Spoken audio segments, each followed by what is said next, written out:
So I was talking to my friend, right? And he does drop shipping. And he was talking about how he buys, a bunch of ads, and that's how he was able to have success with his business. And we were talking about the difference between, drop shipping and running a brand, an online brand, and just like some of the differences and stuff like that. And I feel like there's a lot of it's very like the waters are real murky when it comes to, getting your stuff out there. People, they're not really sure how they want to go about promoting their brand and finding their market, finding their audience and stuff like that. And while I'm still a small brand, I haven't really had my big break. I've had some success. You know what I mean? It's been very trial and error. But one thing I will say is this.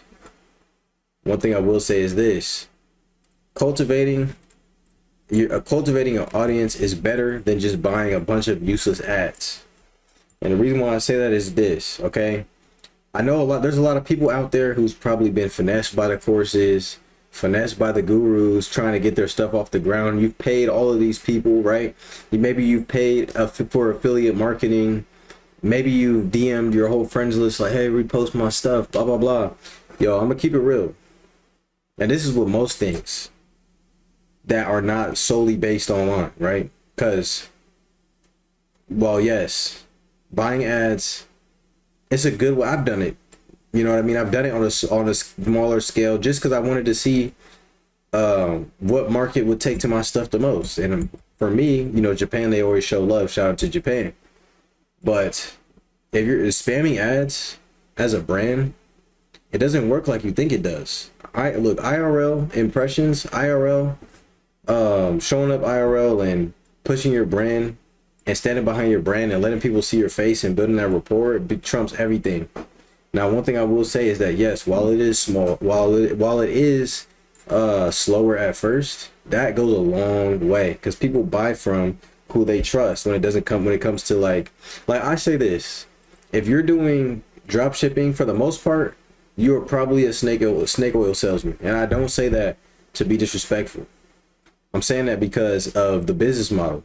You sell a bunch of random products to people who are either desperate to look good, feel good, right? They're looking for something quick, right? They're looking for a quick fix. They're not looking to stick around. They're probably going to buy your product one time and tell somebody else about it. It's the equivalent to the as seen on TV niggas. You know what I mean? It's the equivalent to literally the snake oil salesman who goes town to town, stands on a box, sells you a product, and through placebo convinces you that it works. You know what I mean? And then you go look for him and he's gone. And he's probably never going to come back to your town. And that's how he makes his money. You know what I mean? Now, it's a very successful business model for generating a lot of bread, which is good. But if you're looking to build a brand, right? If you're looking to cultivate, if you're looking to develop culture and kind of do all of that stuff that makes a brand what it is, right? Identity. Pulling up, doing pop-ups, right? Introducing the brand to people through,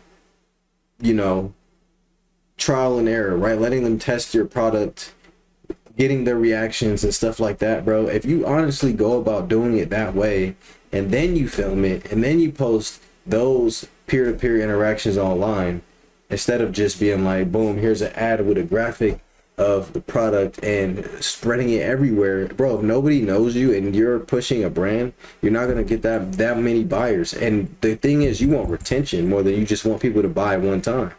Like, people who buy one time is always gonna be that, but that's not who your target audience is. You're looking for repeat customers, quality customers, and that's the reason why it's so important to build that foundation, maybe in your town, in your city, whatever. You know what I mean? You got to cash in your potential.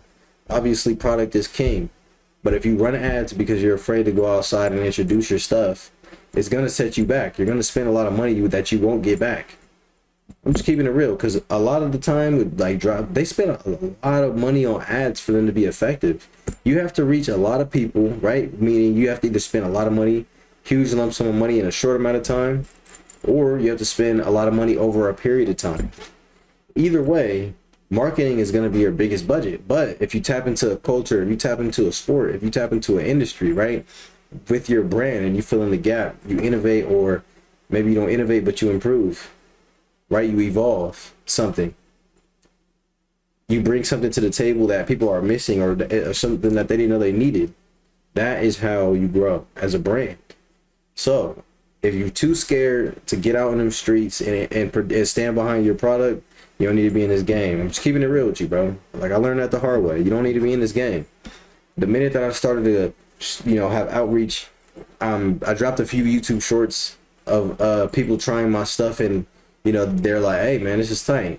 Going to the gym and people being like, hey, you made that? And I'm like, yeah. This is my product. And they're like, well, this is really nice. Going to the gym, had somebody try on the headgear. He boxed for Sacramento State and a few, he boxed for a few programs. Had some and it was in the amateur competitive scene, right?